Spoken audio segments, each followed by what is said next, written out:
Desde hace siglos, existen historias en México que el tiempo no logró borrar. Relatos tan poderosos que aún hoy estremecen con solo escucharlos. El esplendor de Tenochtitlán, la ciudad que parecía tocar el cielo y que desapareció entre fuego y traición, la Malinche, la mujer que habló con los dioses y cambió para siempre el destino de un imperio, y los cristeros, hombres y mujeres que pusieron su vida en juego para defender su fe frente a la violencia y la represión. 3 episodios distintos. 3 historias que marcaron la historia del país. Y que revelan algo más profundo que el tiempo, que la guerra o la conquista. El poder, la ambición, la fe y la memoria de un pueblo que nunca se rinde.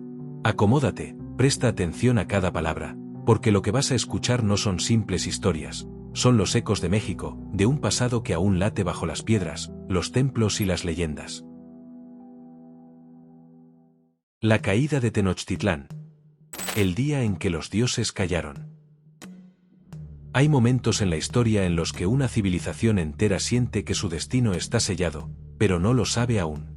Así era Tenochtitlán en el año 1519, una ciudad majestuosa, levantada sobre las aguas del lago, con templos que tocaban el cielo, mercados que latían como corazones y canales que reflejaban la grandeza de un imperio convencido de que su poder era eterno.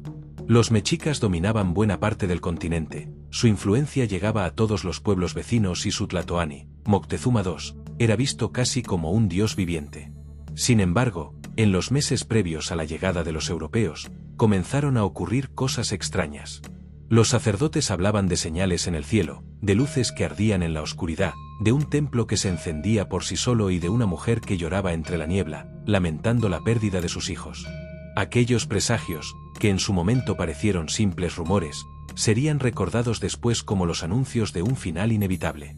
Cuando los vigías del Golfo vieron aparecer grandes estructuras flotando sobre el horizonte, nadie pudo imaginar que estaban presenciando el principio de una nueva era. Eran los barcos de Hernán Cortés, un hombre que había llegado desde muy lejos, impulsado por la ambición, la fe y el deseo de gloria. Sus hombres vestían armaduras, hablaban un idioma desconocido y cargaban armas capaces de escupir fuego. A los ojos de los mexicas, parecían criaturas de otro mundo.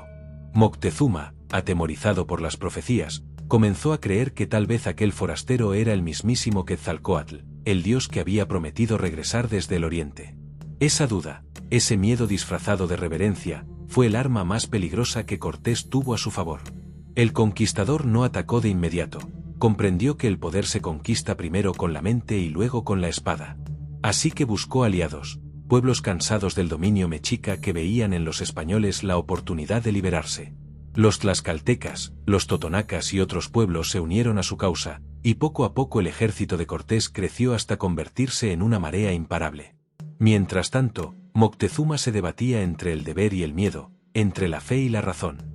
Cuando finalmente recibió a Cortés en Tenochtitlán, lo hizo con respeto, con regalos de oro y palabras de hospitalidad. Pero aquel gesto, que pretendía ser diplomático, solo alimentó la codicia de los conquistadores. Tenochtitlán impresionó a los europeos con su tamaño y su orden. Era una ciudad más grande que muchas capitales europeas, con miles de habitantes, canales navegables y templos que resplandecían al sol. Pero bajo esa apariencia de armonía, las tensiones crecían. Los mexicas observaban con desconfianza a los extranjeros, que cada día parecían más invasores que invitados. La traición no tardó en llegar. Un ataque en una ceremonia religiosa encendió la ira del pueblo, y lo que siguió fue una rebelión sangrienta. Moctezuma murió en medio del caos, en circunstancias que aún dividen a los historiadores. Algunos dicen que fue asesinado por su propio pueblo, cansado de su debilidad, otros, que los españoles lo usaron hasta el último momento y luego lo eliminaron. Lo cierto es que su muerte marcó el principio del fin. Cortés y sus hombres huyeron en la llamada Noche Triste, perseguidos, heridos y derrotados. Pero regresaron. Y esta vez no lo hicieron solos, sino con miles de guerreros indígenas dispuestos a destruir la ciudad más poderosa de América. El sitio duró meses. El hambre, la sed y la viruela hicieron más estragos que las armas. Las calles se convirtieron en ríos de lodo y sangre. El lago, que antes reflejaba los templos, se cubrió de cuerpos y escombros. Los tambores de guerra dejaron de sonar y los dioses, que antes recibían sacrificios, parecieron guardar silencio. El 13 de agosto de 1521, Tenochtitlán cayó. Sus templos fueron arrasados, sus códices quemados y sus dioses convertidos en polvo. Sobre sus ruinas se levantó una nueva ciudad, símbolo del dominio español y del nacimiento de una nueva nación. Pero la historia no terminó ahí. Bajo las calles de la actual Ciudad de México, aún descansan las piedras de Tenochtitlán. Cada una guarda un eco, un lamento, un recuerdo de lo que fue. Porque aunque los conquistadores creyeron haber destruido un imperio, lo único que lograron fue transformarlo. La sangre de los mexicas no desapareció, se mezcló, se adaptó, sobrevivió. Hoy, siglos después, su espíritu sigue presente en cada rostro, en cada palabra en náhuatl que aún se pronuncia, en cada símbolo que resiste el olvido. La caída de Tenochtitlán no fue solo el fin de un imperio, sino el comienzo de un pueblo nuevo, nacido entre el fuego y la fe. Y tal vez esa sea la lección más grande que nos deja la historia, que el poder es efímero, pero la identidad perdura. Que las ciudades pueden caer, los templos pueden arder, y los dioses pueden callar, pero mientras alguien recuerde su nombre, Tenochtitlán seguirá viva. La Malinche. La mujer que habló con los dioses y cambió el destino. La historia de México no puede contarse sin mencionar a una mujer que no empuñó una espada, pero cuyo poder fue más grande que el de cualquier guerrero. Su nombre era Malinali Tenepal, aunque con el tiempo el mundo la conocería simplemente como la Malinche. Su voz se convirtió en el puente entre dos mundos, y su vida, en una de las más controvertidas de toda la historia. Nació alrededor del año 1500 en una región cercana a la actual Veracruz, en el seno de una familia noble. Pero la tragedia marcó su destino desde niña.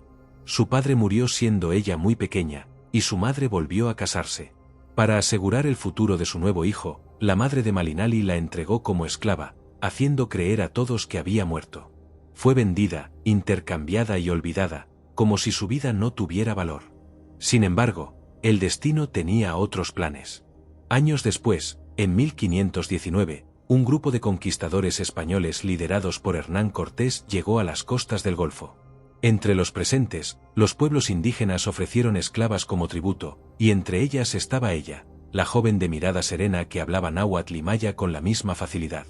Los españoles pronto descubrieron que en esa mujer había algo más que obediencia, había inteligencia, sabiduría y una habilidad poco común para entender el alma de los demás. Cortés, pragmático y ambicioso, la comprendió enseguida. Con la ayuda de un intérprete llamado Jerónimo de Aguilar, que hablaba español y maya, Malinali se convirtió en el eslabón perfecto. Ella traducía del náhuatl al maya, Aguilar del maya al español, y así se formó el puente lingüístico que uniría, o separaría para siempre, dos civilizaciones. Pero la Malinche no fue solo traductora. Muy pronto demostró su astucia para leer intenciones, detectar engaños y anticipar movimientos enemigos. Era su voz la que transmitía las palabras de Cortés ante los señores indígenas, y muchas veces, la que suavizaba o endurecía su mensaje según lo que creía correcto. Su presencia fue decisiva en alianzas clave, en evitar emboscadas y en abrir las puertas que llevaron al ejército español hasta Tenochtitlán. Con el tiempo, Cortés comenzó a verla no solo como una aliada, sino como una mujer indispensable. Ella fue su intérprete, su consejera y, finalmente, su compañera. De esa unión nació un hijo, Martín, considerado por muchos como el primer mestizo de México. Pero mientras Cortés veía en ella una herramienta de conquista, Malinche veía en él una vía de supervivencia en un mundo que ya no le pertenecía. Su historia, sin embargo, quedó marcada por la sombra de la traición. Con el paso de los siglos, su nombre se convirtió en sinónimo de entrega al extranjero, y malinchismo pasó a significar el desprecio por lo propio. Pero esa versión simplifica una verdad mucho más compleja. La Malinche no eligió su destino libremente. Fue una mujer que sobrevivió entre dos fuegos, el de su propio pueblo, que la rechazó, y el de los conquistadores, que la usaron. Algunos la llaman traidora. Otros, la primera mexicana. Su papel no fue solo el de una intérprete, sino el de una mujer que tuvo que decidir entre la obediencia y la supervivencia, entre el silencio y la palabra. Y eligió hablar. Eligió vivir. La voz de la Malinche no fue una traición, fue un acto de adaptación ante la violencia de un mundo que cambiaba para siempre. Gracias a ella, dos lenguas enemigas se entendieron, y de ese entendimiento nació un nuevo pueblo, mezcla de sangre, de cultura y de memoria. Hoy, su figura sigue dividida entre el mito y la historia, entre la culpa y la comprensión. Pero quizás su mayor legado no esté en lo que hizo, sino en lo que representa, la fuerza silenciosa de quien, aun sin quererlo, cambió el rumbo del mundo. Porque al final, la Malinche no fue la que destruyó una civilización, fue la que tradujo el dolor de su caída y el nacimiento de una nueva. Y si escuchas con atención, entre los ecos de Tenochtitlán y el murmullo del viento en el Golfo, tal vez aún se oiga su voz, la de una mujer que habló por todos cuando nadie más pudo hacerlo. La Guerra de los Cristeros. Cuando la fe se convirtió en resistencia. A principios del siglo XX, México atravesaba un periodo de cambios profundos y tensos. Después de décadas de revoluciones y transformaciones políticas, el país buscaba consolidar un gobierno fuerte y moderno, capaz de imponer la ley y limitar la influencia de los poderes que habían dominado durante siglos. Entre estos poderes se encontraba la Iglesia Católica, que no solo guiaba la fe de millones, sino que era una institución profundamente entrelazada con la vida social, cultural y política del país. En 1926, el presidente Plutarco Elías Calles promulgó la llamada Ley Calles, un decreto que buscaba limitar la influencia de la Iglesia y reafirmar la autoridad del Estado. La ley prohibía a los sacerdotes participar en política, controlaba la educación religiosa y establecía severas restricciones sobre la práctica del culto. Para muchos mexicanos, esto no era simplemente un cambio administrativo, era un ataque directo a su forma de vivir, a sus creencias y a su identidad. La tensión se convirtió rápidamente en conflicto abierto. Campesinos, comerciantes y ciudadanos de estados como Jalisco, Zacatecas, Michoacán y Colima comenzaron a levantarse en armas. Se hicieron llamar cristeros, gritando con fervor «Viva Cristo Rey», cada vez que marchaban, cada vez que defendían su fe. Aunque eran hombres y mujeres sin entrenamiento militar formal, su convicción los convirtió en adversarios temibles para un ejército federal que, aunque más grande y mejor equipado, enfrentaba la determinación de un pueblo decidido a no ceder. La guerra no fue un enfrentamiento convencional. Los cristeros empleaban tácticas de guerrilla, emboscadas y ataques sorpresivos. Conocían cada camino rural, cada sendero de montaña, cada escondite que les permitía golpear y desaparecer antes de que las fuerzas gubernamentales pudieran reaccionar. La estrategia no solo era militar, era también un acto de supervivencia, porque cada decisión podía significar la vida o la muerte de un grupo entero. Mientras tanto, en los pueblos y ciudades, la población civil sufría profundamente. Familias enteras fueron desplazadas, hogares incendiados y comunidades destruidas. Los sacerdotes eran perseguidos, arrestados o ejecutados. La violencia era omnipresente, y nadie estaba completamente seguro. Aún así, la fe se convirtió en escudo y espada. Las misas clandestinas, los mensajes secretos y las oraciones compartidas se transformaron en actos de resistencia, recordando a todos que lo que estaban defendiendo era mucho más que territorio o política, era su esencia misma. Entre los líderes cristeros surgieron figuras legendarias, hombres que guiaron a sus tropas con disciplina y convicción, enfrentándose al peligro sin esperar recompensas. Pero también hubo mujeres que jugaron un papel vital, llevaban mensajes, escondían armas, ayudaban a los heridos y mantenían viva la moral de los combatientes. La guerra era de todos, y cada acto de coraje individual contribuía al esfuerzo colectivo de defender la fe. El gobierno respondió con brutalidad. Ejecutaba públicamente a los cristeros capturados, quemaba pueblos y destruyó cultos.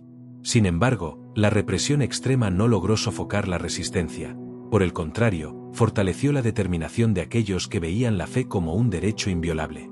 La violencia alcanzó niveles extremos, con cada batalla dejando cientos de muertos y un país dividido entre la obediencia al Estado y la lealtad a la religión. Los años de conflicto fueron agotadores. Cientos de kilómetros de territorio se convirtieron en campos de batalla improvisados. Los cristeros enfrentaban hambre, enfermedad y frío, pero nunca abandonaron su causa. La guerra se convirtió en un relato de sacrificio constante, de vidas entregadas por un ideal mayor. La resistencia no era solo física, era espiritual y moral, y esa fuerza intangible era lo que les permitía seguir luchando cuando todo parecía perdido. Finalmente, en 1929, después de 3 años de violencia intensa y sufrimiento incalculable, se alcanzó un acuerdo. El gobierno permitió que la Iglesia retomara parte de sus funciones y los cristeros depusieron las armas. El conflicto dejó miles de muertos, decenas de pueblos destruidos y heridas profundas que tardarían generaciones en sanar. Sin embargo, también dejó un legado de coraje, convicción y unidad entre los que lucharon y los que los apoyaron desde la retaguardia.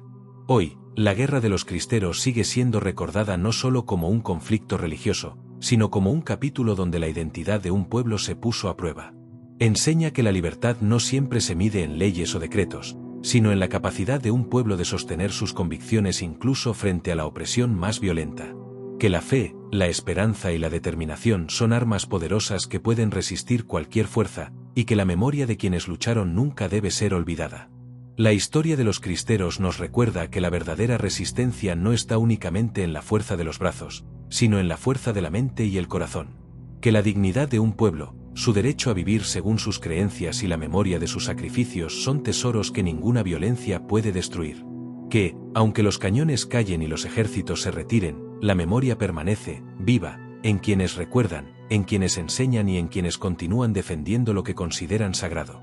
Porque al final, la Guerra de los Cristeros no fue solo un conflicto, fue una prueba de la fuerza humana, de la convicción de un pueblo, y del poder de la fe para transformar la historia. Y mientras México siga recordando a quienes dieron su vida por sus creencias, aquellos días de fuego y resistencia seguirán latiendo, eternos, en la memoria de la nación. Y así, a través de imperios que cayeron, mujeres que cambiaron el destino y hombres que lucharon por su fe, vemos que la historia de México nunca fue sencilla, ni olvidable. Cada uno de estos relatos guarda secretos, decisiones imposibles y misterios que aún hoy nos susurran desde el pasado. Ahora te pregunto a ti. Si pudieras viajar al momento exacto de alguno de estos acontecimientos, ¿serías testigo del poder de Tenochtitlán, de la voz de la Malinche o de la valentía de los cristeros? Piensa en eso por un momento. La historia no solo se aprende, se siente. Y cada vez que recordamos estos hechos, cada vez que los compartimos, mantenemos vivos los ecos de quienes los vivieron. Si te sorprendió alguna de estas historias, si sientes que hay algo más que nadie te contó, déjame tu opinión en los comentarios, porque quiero saber cuál de estos episodios te impactó más. Y si quieres seguir explorando misterios, secretos y relatos que el tiempo no logró enterrar, suscríbete ahora y acompáñame en este viaje por lo desconocido, porque lo que hemos visto hoy es solo el principio, y todavía hay mucho por descubrir.